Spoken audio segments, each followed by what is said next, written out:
he secretly filmed an initiation ceremony from the top of a building near the Skull and Bones headquarters.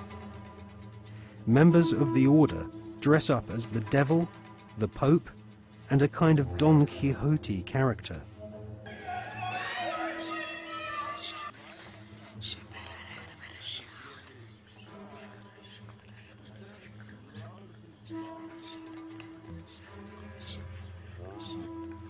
The Pope wears a white monogrammed slipper which rests upon a stone skull. Each initiate is led into a chamber where fellow members shout obscenities and abuse the new initiate. The initiates are told that they are superior beings and are part of a privileged elite who use war, terror, and famine to control Earth's human population. This callous philosophy was illustrated in the Hollywood movie Skulls, made in 1999.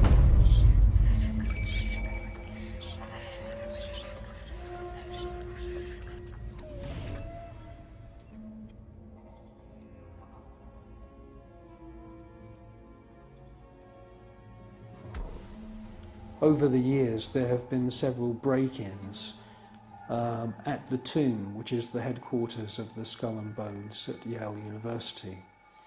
The artifacts which have been found have included membership lists of another secret society which operates on the campus called the Scroll and Key.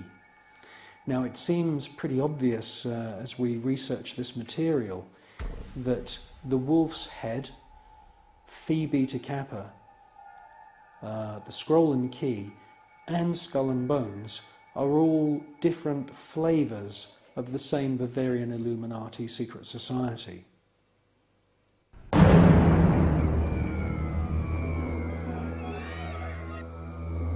One by one, each new member is thrust to his knees and bows before the devil.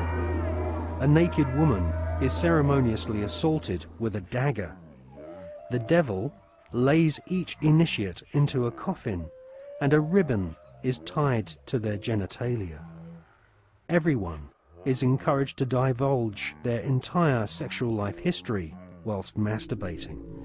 With all their innermost secrets known to the other Bonesmen, the new initiates are threatened with blackmail if they ever reveal the secrets of this Masonic order. At this point, they are dressed in long robes and rechristened with their occult names. The Don Quixote character taps each member on the shoulder with a silver sword and proclaims, "By our order, I dub thee Knight of Eulogia."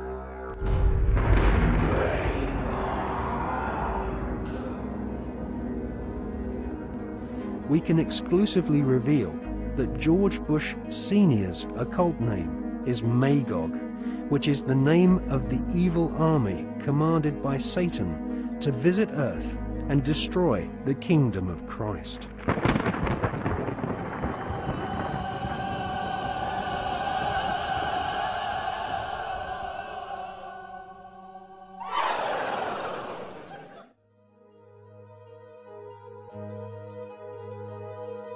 The American Ivy League colleges each have their own branches of the Skull and Bones Brotherhood of Death, indoctrinating the children of America's elite families who go on to become the captains of industry, banking, law, military, and the media. The epicenter of this elite cabal is Yale University. The last 3 presidents attended Yale, as did the terrorist expert Paul Bremer III, who governs Iraq for the Bush-Cheney Skull and Bones elite. Members of the Anglo-American Illuminati network also share the same philosophy. They believe in a single, all-powerful superstate, which is governed by a single world leader. If the Illuminati were successful, and their dream would come true, it would be a virtual hell on Earth. That is what the New World Order is all about. It's a living hell. It's Orwell's worst dream and nightmare.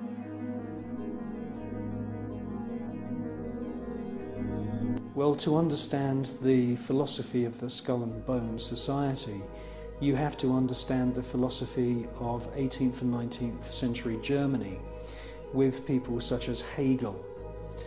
Now, the dialectic system, the dialectical political system, was not devised by Karl Marx. It was actually developed by Hegel, Fichte, and also contributed to by Kant. These German philosophers believed that you could create change in society by conflict. And this could be, for example, political conflict, the conflict between left and right. From this conflict, a new political system would come about, and this would be a synthesis of the two views. Now, that sounds pretty innocent, but in actual fact, the dialectical system is used in military combat as well. And Hegel's plan, which is being actually carried out right now, is to create conflict, to create wars. And through the creation of wars, several things happen. First of all, the companies which manufacture the missiles, the guns, the bullets, the uniforms, and all of the paraphernalia to do with warfare all make huge profits.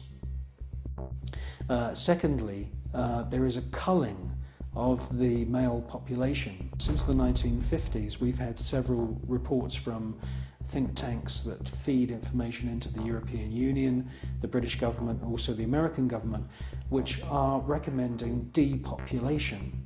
And there is several plans which we believe have been put in motion right now.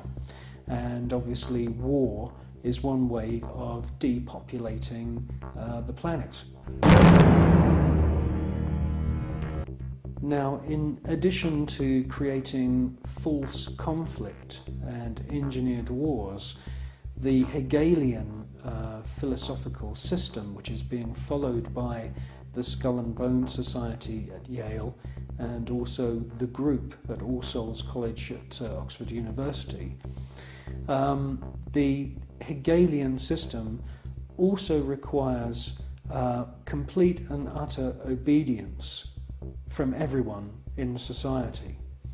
The idea of freedom, freedom of thought, freedom of the individual to choose what they want to do with their lives doesn't come into play at all under this German Hegelian system. In actual fact, Hegel says that the individual should be 100% obedient to the state, and the state should take on the image of God.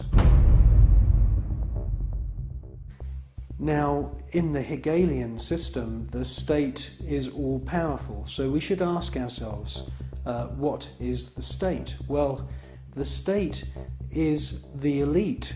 The state is the royal, aristocratic hierarchy who are able to maneuver and live their lives in any way that they choose because they are super wealthy. Now, let's just talk about super wealth and super wealthy people. I can tell you now, after meeting quite a few of them, that they are very, very different to you or me.